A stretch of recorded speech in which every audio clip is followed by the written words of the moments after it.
Have you ever wondered why it seems like the narcissist doesn't appreciate anything that you do for them? It's because they have an entitlement trait. Therefore, whether you're giving them a gift or you're helping them out with something, you're going to pick up on the vibe that they genuinely are not grateful. Okay. Because of this entitlement trait, they feel like they're entitled to your help. They feel like you owe them whatever you're doing for them. They feel like they deserve whatever it is you're doing. All right. Therefore, they are not going to genuinely be grateful for it. Okay. Narcissists don't respect kindness. They take kindness as weakness. All right. So whenever you're dealing with a narcissist, you're dealing with someone who's insatiable. They're never satisfied. No matter how much you do for them, they are not going to be satisfied because of this entitlement trait. This to them, you owe them this. All right. This is how sick it is. You owe them this. You're supposed to be doing this. And you're going to pick up on this trait when it comes to their everyday interactions with you. Usually they're going to have bad manners because of this trait. So you're not going to hear them say please and thank you.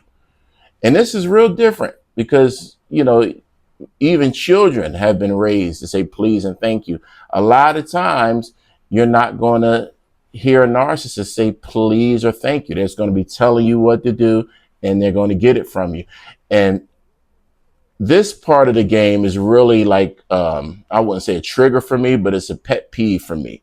And I'll tell you why. If I open the door for somebody going into a store and they don't say thank you, it's no big deal. They didn't ask me to do that anyway. Or if I let somebody in my lane in traffic, and if I didn't let them in, they might have had to wait for a while, because it might be 100 cars in back of me. And I let them in my lane and they don't even lift their hand to give a thank you gesture. It's just okay. It doesn't bother me that much because, I was just doing it out of the kindness of my heart anyway. But every now and then, watch this, I will be in the department store or who knows, Walmart, a dollar store, and somebody will say, they'll look at my height and say, hey, can you pass this to me? I can't reach it. They'll ask me and I'll, of course, sure, go over and pass it to them and hand it to them. And they just go about their business. Don't even say thank you. All right. That's really a pet peeve for me when you ask me to do something and you don't even say thank you. Now, that doesn't mean that was a narcissist, but they probably have an entitlement trait because something should have clicked in there to say thank you. Some type of urge or, conviction of appreciation should have kicked in, but they just walked away. And it makes you feel like, wow, you feel like somebody just drains you. Somebody just used you. All right. And this is where that entitlement trait kind of works in tandem with exploitation. You start seeing how these traits work together. When someone feels like you owe them the world, they're not going to be satisfied and they will literally drain you. They'll drain you of whatever it is you're useful for. They'll drain you of your energy. They'll drain you of your finances. Okay. They'll give you the impression like, is this some type of energy vampire or something? You feel like they're just taken from you. You feel like they're a liability, like they're taken out of the pot, but not depositing anything into the pot. Okay.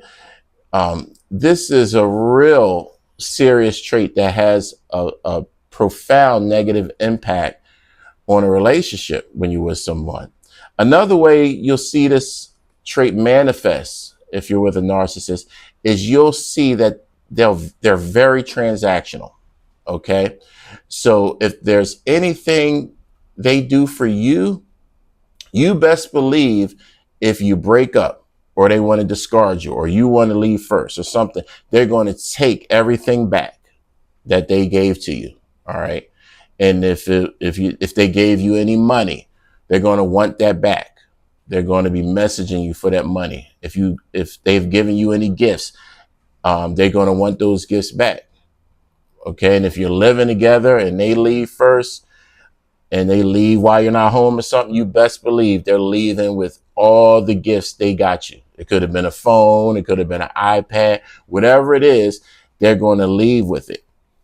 And a lot of times, if you're an empathic person and a very loving, caring person, forgiving person, you've gone through these cycles of abuse with them. So you've been discarded and you've made back up. You might have accepted that Hoover and, so you're used to them taking stuff back if they've done that for you. If they've given you something, if they've done anything for you, they feel entitled to have it because whatever they do for you is conditional. Remember, they lack empathy. They don't have a covenant mindset. They're in a relationship. They have a contractual mindset. I'm there for you and I do these things for you if you do this. You got to hold up your end in the bargain. It's conditional. So whenever you have little breaks or breakups, if you're dealing with a narc that has helped you out or done anything for you, they have a psychological warranty on the things they've done. They're going to want it back. They feel entitled to it. So when you consider this type of behavior, it makes it profoundly challenging to have a healthy relationship when you don't feel comfortable with giving somebody stuff because they don't appreciate it. And you don't feel comfortable with receiving from them because there's an expiration date on it. It's not really yours. They're just kind of lending it to you, until a breakup or a break happens or a timeout. So it really makes it hard to have a healthy relationship with this person. You'll really see the manifestation of this trait if you're dealing with a narc who has helped you out a lot and they ask you for something one day and you tell them no. All right. Depending on where they are on the spectrum.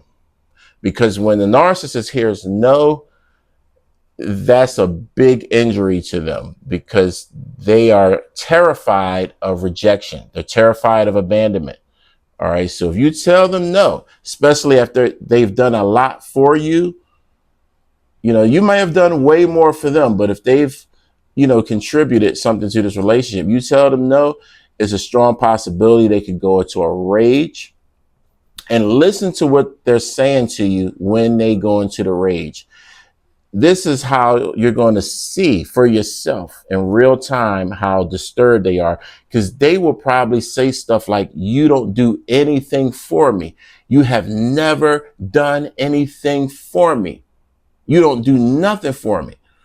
And I'm using clean language. You can imagine what they would be saying. But you may have done more for them than anybody has ever done in their lives. And they'll be looking you in the face, eyes almost turning black, telling you, you don't do nothing for me. And they mean that. That's why this trait is so dangerous, because they believe their own lies, at least on a conscious level. Subconsciously, they may know that, they're being manipulative and lying, but on a conscious level, in the moment, they actually believe this ridiculous nonsense that they're saying to you. It's all because of this entitlement trait. All right. This trait is one of the baselines of narcissism. It's something you're going to see in, if not most, all of them. And you see how this trait makes it almost impossible to have a healthy relationship with them, because you're not going to feel like giving to them because they don't appreciate it. And you're not going to feel like receiving from them because it's not genuine and it's not really yours. So just imagine 4 other traits that they have on top of that, because you need, according to the DSM, for a narc to be diagnosed, you need at least 5 of the narcissistic traits. So just imagine they have 4 other ones like this that are just as stable, just as pervasive. Let that sit with you. You're going to see that hope doesn't apply here. And this type of relationship is not going to work, and it's not going to succeed. It can't. And if you've been with a narcissist, you're probably trauma bonded. But the good news is, I know how to break it. My name is Phil Green. I'm a healing coach. I've helped hundreds of people heal from toxic relationships, especially narcissism. So if this video is a blessing to you and you found it to be educational, informational, or inspirational, I want to ask you to consider subscribing. Hit that like button, share it with somebody, get in those comments and let me know what you think. I'm out of time, but I'm never out of word. See you on the next one. Peace out.